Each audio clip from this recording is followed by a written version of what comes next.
About 2 weeks ago, we did our ESPN and Yahoo draft strategy videos, and we heard your guys' feedback. The home league ADP in the manifesto has now been updated because, as you guys pointed out, when you're drafting on those two platforms, Yahoo uses the expert rankings, ESPN uses Mike Clay's projections, rather than the base ADP on both of those platforms. So with all that fixed, we got our multi-site ADP. Today, I'll be bringing you the worst picks by round, going through rounds 1 to 10. And at the time I'm recording this, we are close to our goal of 50,000 subscribers. So if you guys are watching right now, whether we showed up on your subscription page, whether you've seen our content before and have not subscribed yet, it would be really appreciated if you guys hit that subscribe button, turn on the notifications, because we will be coming at you the entirety of the 2024 NFL season. But let's waste no time. Let's get into round 1. And overall, as you guys are going to know in the round 1 portion, very well priced round as a whole, but there is one player in particular that I think is too high on your home league ADP, and that is Jonathan Taylor, running back of the Indianapolis Colts,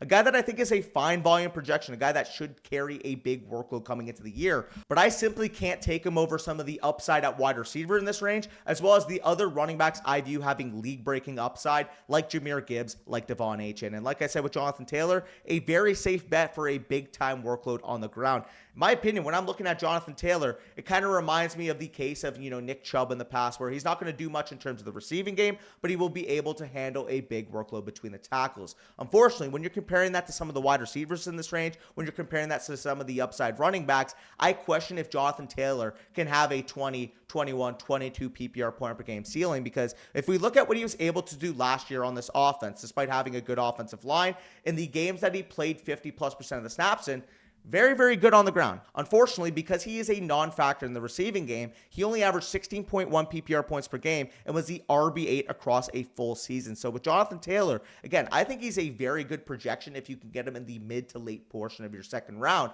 But if I'm picking at the 1-2 turn, or if I'm picking at the 108, 109, 110 in my drafts, I would rather draft the elite wide receiver talent and pair them with a back with maybe some more upside like Devon Achane and Jahmyr Gibbs. Again, very good player, very, very good projection. I think he projects as a mid-range running back 1, but when I'm having to make decisions on players that can win me my league at the 1-2 turn, Jonathan Taylor unfortunately is lower on that list. So having to take him at the 110, I view as the worst pick in the first round. Moving on to round 2, we have Davante Adams and Derrick Henry, and what do they have in common? They are past league winners that a lot of your league mates will value in the second round based off their past success.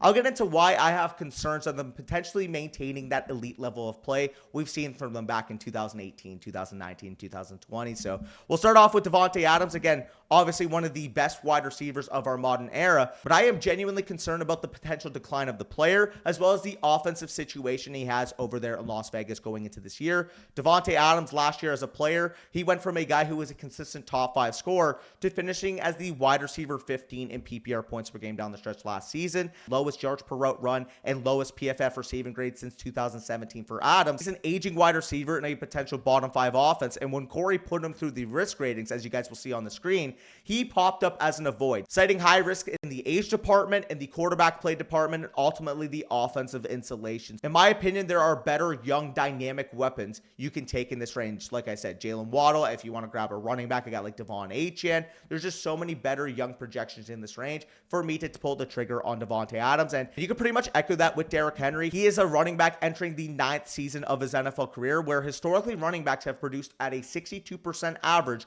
of their career production. So again, I understand Derrick Henry at his peak, one of the best running backs of all time. I am not taking that away from him. I understand the potential outlier he could be because of the Hall of Fame talent he is, but you're getting an older running back who switched teams this offseason, who does not catch passes in a year historically where running backs tend to break down. So for me personally, if I have to pull the trigger on the second round for Derrick Henry, like I said, I would much rather take a young wide receiver. I'd much rather take a Devon Achane, an Isaiah Pacheco over a guy like Derrick Henry who may be on the decline.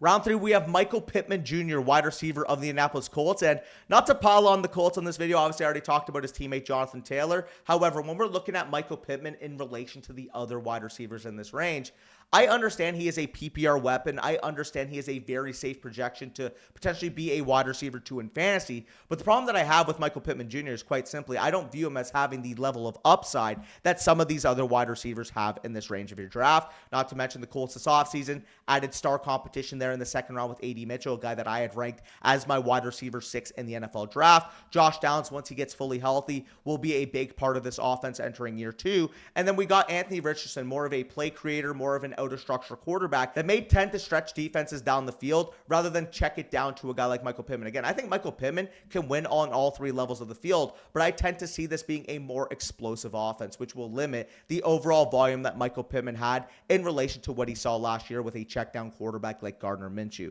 I think Michael Pittman is a 5 projection in the 4th round, but unfortunately in round 3, you have to take him over legit league-breaking upside wide receivers like I've kind of referenced all video. So although he's a safe projection, although I think he's very well capable of finishing in the wide receiver 15 to wide receiver 20 range, I personally, in terms of my flavor, would rather target a wide receiver with a higher upside than Michael Pittman presents. But moving on to round 4, my worst pick in this range is Rachaad White, running back of the Tampa Bay Buccaneers, a guy that was very good in 2023, a guy that if he was going in the round 5, round 6 portion of your drafts like he is on Underdog, I'd be willing to take as my running back too. But by taking him in round 4, you are ignoring the clear risks in his projection going into 2024. The first one, of course, Rachaad White got there on big time volume last year, one of the biggest bell cows in the NFL, is not the most efficient in terms of between the tackles. And we've seen this offseason, the team went active in adding a complement to this backfield, end up drafting Bucky Irving out of Oregon in the NFL draft. And with Bucky Irving, we have heard glowing reports about him all offseason. With Bucky Irving, Tampa Bay Buccaneers head coach Todd Bowles himself says he's the exact same guy we saw on tape,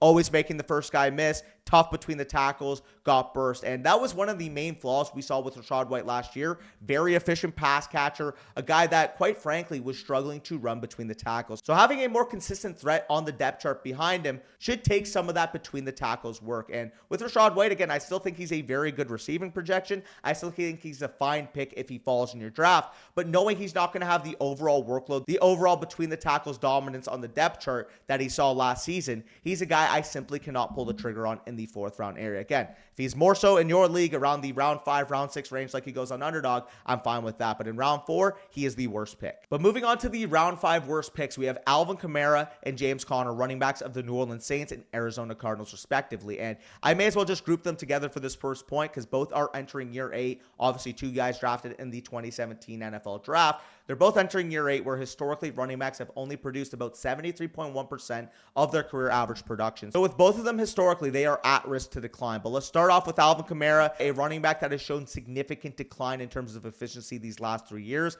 Last year, we saw him at a 3.86 yards per carry average and a 5.42 yards per target average, which are the second worst and worst marks respectively of his career. Not to mention, we know him in his prime. Obviously, that 6 touchdown game he had on Christmas that won a lot of you guys your championships back a few years ago, but just simply isn't the same running back we've seen in the past in terms of both of his efficiency as well as the usage we saw in the red zone last year. Alvin Kamara only got about 40% of the inside the 5 carries for the New Orleans Saints last year because of Taysom Hill having a big time role once they get in that red zone area. And with Alvin Kamara, he has the same risk levels that I pointed out with Rachaad White. Inefficient running back, potentially bad offense. The only difference is with Alvin Kamara, I'm much more worried at the bottom completely falling out because he is 29 years old versus Rachaad White being a 23-year-old running back. So with Alvin Kamara, round 5, I'm completely out. Round 7, round 8, that's when you may tempt me back in. And moving to James Conner, there's no doubt in my mind he had by far his best season as a pro in 2023. His peak in terms of his PFF rushing grade, yards after contact per attempt, missed tackles forced. There is no doubt that James Conner was a very good NFL running back and very good fantasy back in the 2023 season. But the problem that I have is that I trust the sample size of the first 6 years rather than last year of his career. And this team added Trey Benson in the NFL draft. On top of that, James Conner, a guy that has missed 24 games across the last 7 seasons and has an 88.4% injury risk rate, according to Sports Injury Predictor over at Draft Shark. So for me, with James Conner, if he's a volume play in the round 7, round 8 area, that's fine. But if you have to take him in round 5 because of the name value, because of what he did last season, he is a full fade for me. 3 biggest round 3 fades are Aaron Jones, running back of the Minnesota Vikings, David Montgomery, running back of the Detroit Lions, and Evan Engram, tight end of the Jacksonville Jaguars. So we'll start out with Aaron Jones. I'll make it pretty brief. I just mentioned with Alvin Kamara and James Conner, the risk levels of a year 8 running back. Aaron Jones has that, but he also has the factor that he did change teams this offseason, where historically we have seen running backs that have switched teams in year 8 produce 3.6 PPR points per game less than had they had stayed with their original teams. He was never a workhorse in Green Bay. I view this as being being a 1A, 1B situation with him and Ty Chandler, which you guys would have seen on the top 5 sleepers video I put out this week. But to me, there's just so many better bets to take wide receivers in this range rather than taking a risky running back profile, which is what I believe Aaron Jones to be. It's the same with David Montgomery, who saw his short yardage work decrease with Jahmyr Gibbs coming off of injury last year. He has no upside in the receiving game, and with Jahmyr Gibbs potentially taking more work inside the 5, inside the 10, inside the 20 across his full season going into year 2, where historically we've seen running backs peak, I have concerns about David Montgomery's overall workload. I understand that he's a decent projection given the validity of this offense, but I have trouble seeing him absolutely smash assuming Jahmyr Gibbs is healthy. And that is a caveat. Obviously, again, if Jahmyr Gibbs is out tomorrow, David Montgomery going to be a good pick in this range. But the problem is, if Jahmyr Gibbs is fully healthy, Jahmyr Gibbs is the back you want to own in Detroit, not David Montgomery. And it's weird having Evan Ingram as my biggest fade in this range, considering he was the tight end 2 in fantasy last year, and he's currently going much lower than that in drafts this season. But the problem that I have is that with a healthy Christian Kirk, Brian Thomas, and Gabe Davis added through the draft this year, I expect more targets to be dispersed to that wide receiver room. Again, I have no problem with Evan Ingram himself. The problem I have is with the price point. I think he much more profiles into the Jake Ferguson, David Njoku, Brock Bowers range of tight ends rather than the Kyle Pitts, Dalton Kincaid, George Kittle range where he's currently being drafted closer to. So for me, if I have the choice, I would much rather wait to the round 9, round 10 portion of my drafts, grab an Njoku, grab a Ferguson, grab a Brock Bowers, then reach on a guy like Evan Ingram in the 6th round. Moving on to round 7, we have 3 running backs I view as dead zone running backs this year. Samir White, running back of the Las Vegas Raiders, a guy that we heard some early drum beats on in the offseason. But if you guys have tracked the overall usage in the preseason,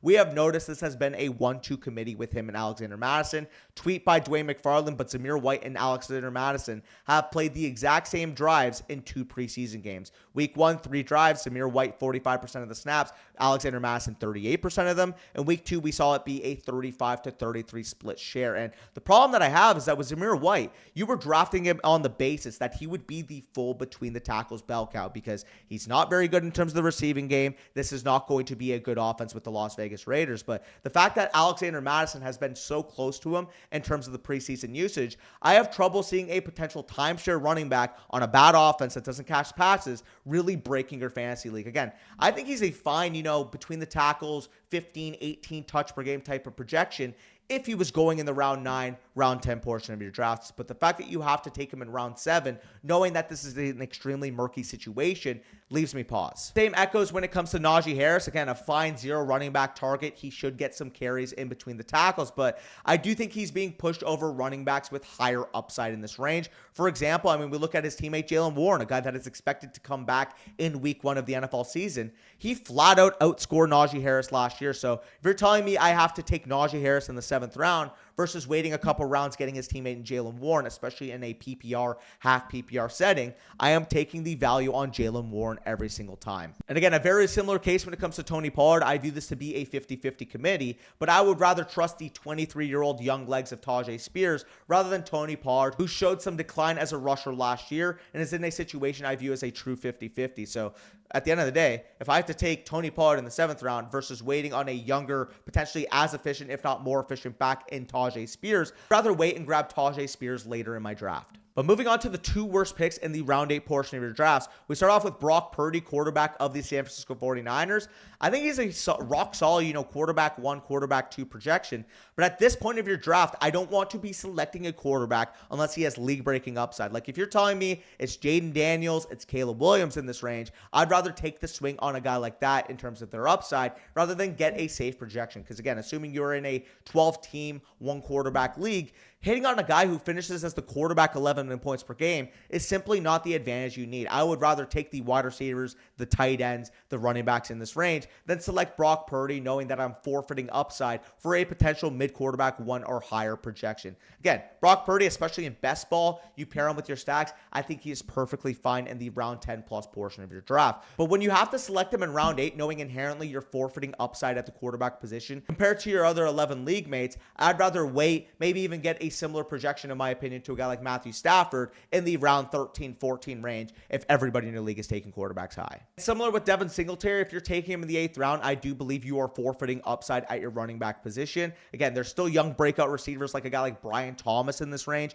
And I think Devin Singletary should have early season projectable volume, but this is going to be a bad offense. He's not the best in terms of the receiving game. And when I'm looking at early season projectable plays, I look at, for example, Rico Dowdle going 3 rounds later as a similar bet to Devin Singletary, only I have to take him in the 12th round while you have to take Devin Singletary in the 8th round of your drafts. Moving on to round 9 of your drafts, we have 2 running backs and 1 tight end in this range. Starting off with Austin Eckler, running back of the Washington Commanders, a guy that showed some level of decline last year with the LA Chargers, goes to Washington this offseason. I think he should very well get, third down work, passing work out of the backfield, similar to a late career James White. The problem that I have is that Brian Robinson will be the main between the tackles bell cow. I think it's far more plausible the 23-year-old ascending talent in Brian Robinson takes more third down work than we expect coming to the season with Austin Eckler. Again, I still think at the early portion of the year, he's a fine volume bet, but why am I taking him 3 rounds ahead of Ezekiel Elliott? I'd rather have Ezekiel Elliott at cost, knowing it's a potentially washed part-time back that should have some utility in one way or another. Austin Eckler in the receiving game, Ezekiel Elliott in the touchdown department for the Cowboys. I would rather wait on Ezekiel Elliott if I wanted that type of projection than take Austin Eckler in the 9th round. And moving on to Zach Moss, I don't think he's a bad bet in this range, but really the reason why he is my worst pick on your home league platform is because he's going ahead of his teammate Chase Brown, who I view flat out as having much more upside going into this 2024 fantasy season. With Chase Brown, he is a young second-year running back, 3-down profile coming out of Illinois. I mean, I got to rep my Canadian one way or another, right? With Chase Brown, out of Illinois, I thought he had the receiving profile, the pass blocking chops, the between the tackles ability to really command 3-down work at the next level. And while he was used sparingly in his first year, every single report we have seen come out of Cincinnati camp has indicated they want him to take the next step in his workload. Zach Taylor places a big emphasis on Chase Brown's role entering year 2. And not to mention offensive coordinator Dan Pitcher also talks about the potential dynamic between Zach Moss and Chase Brown. Zach Taylor mentioning his consistency in camp, Dan Pitcher mentioning his potential breakaway ability out of the backfield. So if you're talked about as a breakaway running back that's also consistent so far in camp, I'm going to be extremely intrigued on you. So again, much less a anti-Zach Moss take. I think he's fine in this range, but because you are doing it over his teammate Chase Brown, I have to call him as one of the worst picks in the draft on your home league ADP. And I'll go on a little bit of a tangent with Dallas Goedert, but how exactly is this a guy that's going in the top 10 rounds of your drafts right now? He's finished as a top 10 tight end once in his NFL career and now has to fend for targets, not only with Devontae Smith and A.J. Brown at the receiver position, but potentially with Saquon Barkley commanding more work out of the backfield and an established wide receiver 3 potentially with Jahan Dotson being traded to the Eagles this offseason. Really, when I'm looking at Dallas Goedert, he doesn't have a path to being the lead target, doesn't have a path to being the second target on this offense, and he could very well fall to the 5th target in the pecking order for this Eagles offense. Again, if he was going similar range to a guy like Hunter Henry, a guy like Pat Freiermuth in the 13th, 14th, 15th round,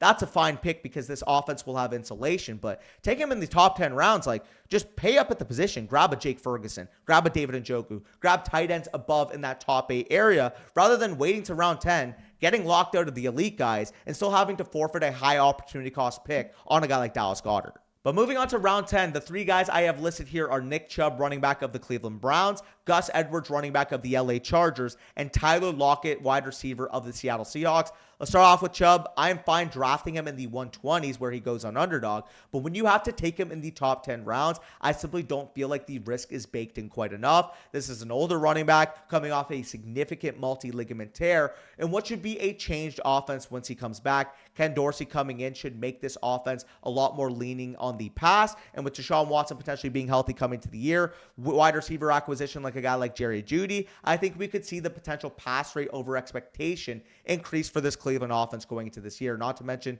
Chubb himself coming off the injury. I understand he is a big-time upside play, but at the same time, if I'm going in the 10th, 11th round of my drafts, I'd rather take the upside play on a guy like Trey Benson, who, while he doesn't have the early season appeal, neither does Nick Chubb, except you're making the bet on a 22-year-old fresh running back rather than an older running back coming off a multi-ligament tear, like I said. So Nick Chubb, all about the risk tolerance. In the 10th round, a little bit too risky for my blood. Moving on to Gus Edwards, he's somebody that I just simply can't get on board with because anytime J.K. Dobbins has been healthy, new LA Chargers offensive coordinator Greg Roman has favored him in in the backfield. Not to mention, Kamani Vidal is a back I was high on in the pre-draft cycle that I think can work into the backfield even if J.K. Dobbins is not at full 100%.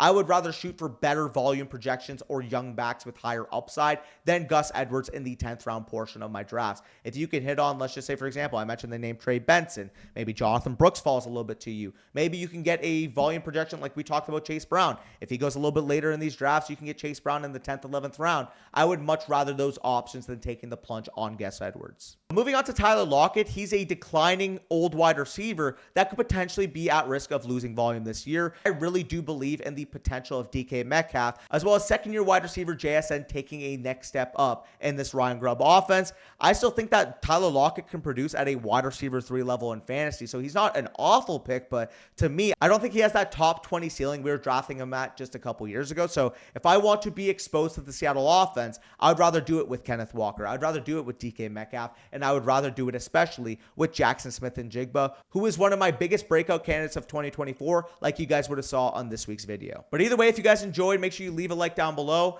We are on the road to 50,000 subscribers, like I mentioned at the top of the video. So if you guys are just finding our channel, it truly helps us grow and accomplish our goal. If we hit 50,000 subscribers, we'll probably do a little payback to you guys for contributing to where we are now, man. We truly appreciate the level of support you guys have shown on our growth to 50,000. So make sure you guys know you're appreciated, as well as I've made reference to our redraft rankings manifesto 3.0 across the entirety of the video. If you guys want information on how to get access to that redraft guide, you can get it in one of two ways right now. The first way is by going over to Underdog Fantasy and using promo code FSC on sign up and first deposit. You deposit $10, you will get access to our official draft guide, as well as $250 in bonus cash and a free square pick'em special over on Underdog. As well as if you guys already have an Underdog account, or maybe Underdog is not applicable in the state you're in, the other way to access the guide is by going over to flockfantasy.com and using promo code FSC. That will get you a 7-day free trial, as well as 30% off of any site-wide package. All of our rankings, my truth series, the risk ratings,